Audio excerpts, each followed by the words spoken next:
Il a chanté l'amour, la paix, la rédemption et la libération des peuples opprimés. Connais-tu ces 10 infos sur le pape du reggae, Bob Marley? Robert Nesta Marley est né le 6 février 1945 en Jamaïque. Fils d'une afro-caribéenne et d'un officier anglais qui abandonne le foyer, il grandit dans une Jamaïque où le métissage est encore mal accepté. Très jeune, il se tourne vers la musique et monte un premier groupe, The Wailers. Leur style musical passe d'abord du ska au rocksteady, puis évolue vers une musique au rythme plus chaloupé, le reggae.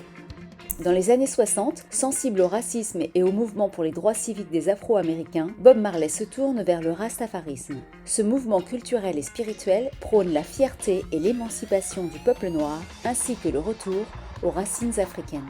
Dans les années 70, Bob Marley rencontre le producteur anglais Chris Blackwell qui fait de lui une star internationale. Il forme un nouveau groupe dont il est le leader, Bob Marley and the Wailers. Ces tubes deviennent alors de véritables hymnes.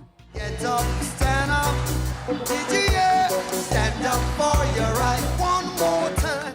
À cette période, la Jamaïque est à feu et à sang et Bob Marley est considéré comme un éveilleur de conscience. Le 3 décembre 1976, 2 jours avant un concert pour la paix, il est victime d'une fusillade à son domicile sans que personne n'ait jamais pu identifier le coupable. 2 ans plus tard, il revient en Jamaïque et organise le One Love Peace Concert. Sur scène, il appelle les 2 opposants politiques du pays à se serrer la main en symbole de réconciliation.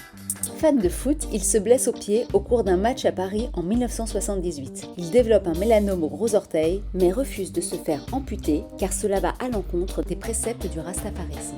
2 ans plus tard, alors qu'il triomphe lors d'une tournée mondiale, son cancer se généralise au cerveau, aux poumons et à l'estomac. Il décède à Miami le 11 mai 1981 à l'âge de 36 ans. En Jamaïque, des funérailles nationales sont organisées. Son message de paix continue de résonner dans les cœurs.